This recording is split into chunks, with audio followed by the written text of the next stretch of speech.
Namun Jessica hanya menjalani hukuman 8 tahun penjara, saudara. Kita bahas bersama dengan pakar hukum pidana, Mas Heri Firmansyah yang telah bergabung bersama kami di Kompas Malam. Selamat malam, Mas Heri.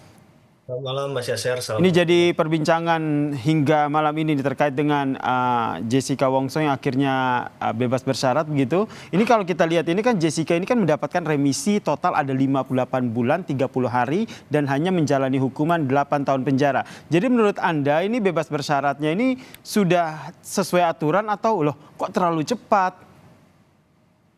Iya, kalau kita bicara dari sisi normatif Mas Yaser, Heeh. itu memang sejalan dengan aturan undang-undang ya. Ada hak dari narapidana, jadi bukan hanya hak tersangka, hak terdakwa, tapi terpidana juga punya hak, termasuk misalnya mengajukan peninjauan kembali. Tapi di Undang-Undang Nomor 22 tahun 2022, Mm-mm. dan Peraturan Menteri Hukum dan HAM 16 tahun 2023 itu diatur salah satunya adalah pembebasan bersyarat atau PB yang kita bahas sekarang ini ya. Syaratnya untuk bisa mengajukan PB itu adalah misalnya berkelakuan baik tadi ya, kemudian juga mengikuti proses pembinaan yang sudah dilaksanakan di lapas, tertib dia melakukan hal itu, dan juga terjadi penurunan tingkat resiko. Itu poin di pasal 10. Kita harus memperhatikan hal itu. Nah, dan sudah menjalani 2/3 masa pidananya. Nah, dalam konteks bahwa secara normatif sudah dilaksanakan, mungkin iya. Tapi Mm-mm. yang menjadi persoalan adalah pasti pertanyaan besarnya untuk skala kasus yang kemudian yang dibidik kemarin di kasusnya Jessica Wongso ini kan ancaman pidananya juga tidak kecil ya.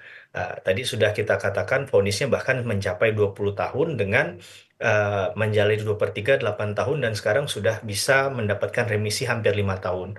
Nah, inilah logika hukum yang belum bisa terpecahkan sampai pada saat ini karena tadi saya juga mendengar sekilas dari jawaban dari Pihak Kemenkumham. ya Kemenkumham itu kan disampaikan mungkin hanya berkelakuan baik hanya dalam tataran itu. Nah, ini kan masih absurd ya menurut saya Mm-mm. kelakuan baik apa yang dilakukan karena ini perlu dibuka seterang-terangnya ke publik, bukan hanya untuk Kak Jessica saja kan diperlukan PB ini, tapi juga narapidana yang lain juga punya akses dan harusnya memiliki katakanlah hak yang sama untuk memperoleh katakanlah PB tadi. Oke, ini maksud Anda masih absurd ini apa? Ya, tadi dalam konteks berkelakuan baik ini kan terjemahannya bisa panjang tafsirnya, Mas. Mm-mm. Mas bisa mengatakan tindakan A, misal memberikan donor darah itu sudah berkelakuan baik, misalnya kan. Sedangkan dalam konteks itu, apakah kemudian ada disebutkan secara terukur, secara Mm-mm. tepat, tindakan-tindakan apa yang masuk kategori dalam misalnya berkelakuan baik tadi, serta program apa saja yang sudah dilaksanakan oleh Jessica. Ini mau tidak mau harus dijelaskan ke publik karena mengingat bahwa kasus Mm-mm. ini sangat menyita atensi publik di tahun 2016 awal saat itu ya, Mas. Jadi menurut Anda mendorong agar pihak Kemenkumham ini menjelaskan secara detail begitu apa alasannya sehingga Jessica Wongso yang harusnya 20 tahun penjara ini akhirnya mendapatkan remisi yang cukup banyak begitu 58 bulan 30 hari dan akhirnya bisa bebas bersyarat. Ya menurut saya itu rasio yang masuk akal. Ini memang kewenangan. Saya tadi katakan sudah memang ada di aturan undang-undang. Mm-mm. Tapi ini mendapat jadi pembelajaran publik juga. Tidak hanya informasinya hanya orang yang mengusahakan secara pribadi saja yang mengetahui, tapi orang-orang yang di Mm. luar sana yang mungkin saja akan berusaha untuk melakukan dan ingin mencapai hal itu juga saya rasa perlu untuk mendapatkan informasi hal ini.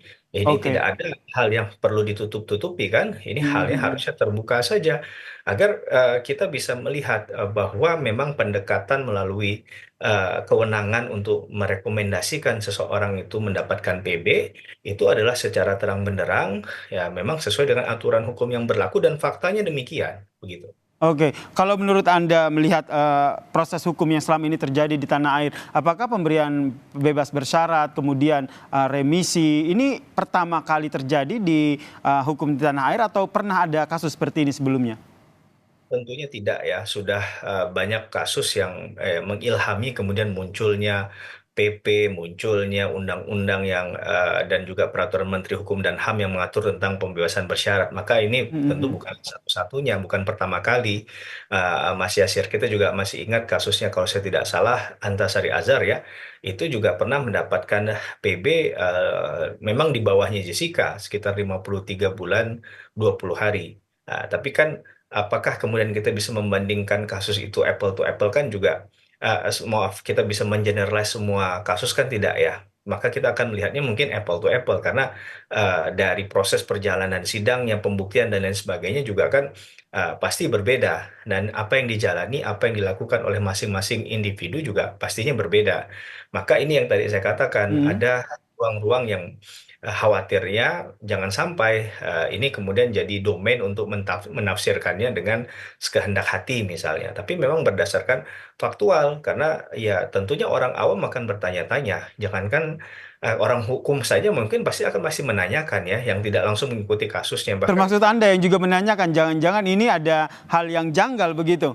ya termasuk saya termasuk salah satu yang mungkin mempertanyakan karena angka 5 tahun itu bukan bukan hal yang sedikit, Mas. Ya Mhm. sih, bahwa satu hari saja seseorang itu didiskon, saya juga lawyer begitu ya. Jadi ketika dia mendapatkan misalnya vonis yang kita bicara vonis ya, vonis yang kurang dari tuntutan 1 hari saja 1 bulan itu bahagianya sudah luar biasa. Apalagi ini 5 tahun kan, ini sesuatu yang menurut saya bukan hal kecil. Hal Mhm. sepele memang menguntungkan bagi Jessica tentunya. Tentu ini harapan Jessica yang kemudian disampaikan oleh pihak kuasa hukum juga.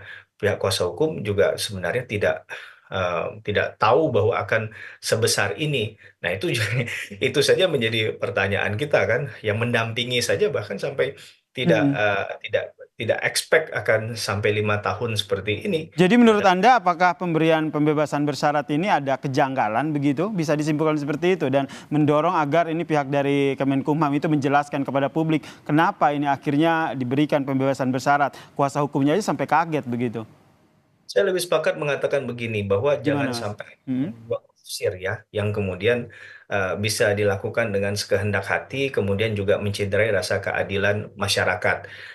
Kita tidak peduli siapa yang mendapatkan itu kalau memang itu adalah haknya. Jadi kita nggak bicara kasus per kasus, Mas Yasir, Oke. tapi kita bicara tentang justice for all, keadilan bagi semua, semua orang yang berhak untuk memperoleh katakanlah pembebasan bersyarat sebagai hak dari narapidana harus dipenuhi. Jangan sampai nanti ada yang mengajukan, tapi ternyata tidak kunjung turun PB-nya atau PB-nya seakan-akan berlarut-larut dalam prosesnya, atau ya tadi harusnya bisa mendapatkan haknya penuh Mhm. menjadi tidak penuh. Itu saja. Nah, jadi kita tidak kemudian menyoal mengapa dia harus mendapatkan PB, kemudian mengapa sebesar itu PB-nya. Itu ya hak dari Oke. masing-masing orang. Cuman pertanggungjawaban dalam hal akuntabilitas, transparansi dalam mengelola satu kebijakan, apalagi kebijakan hukum, ini saya rasa penting untuk diberikan pengawalan, untuk dijelaskan ke publik agar publik tidak kemudian punya pandangan Jangan negatif. sampai salah tafsir begitu ya, yang akhirnya memberikan presiden buruk buat Kemenkumham begitu ya, ini yang kita khawatirkan begitu. Kita nantikan ya apakah nanti ke depannya akan ada penjelasan lebih detail lagi gitu dari pihak Kemenkumham terkait dengan Jessica Wongso yang diberikan pembebasan bersyarat ini. Terima kasih pakar hukum pidana Mas Heri Firmansyah atas perspektifnya terkait dengan kasus ini. Salam sehat Mas Heri. Dan saudara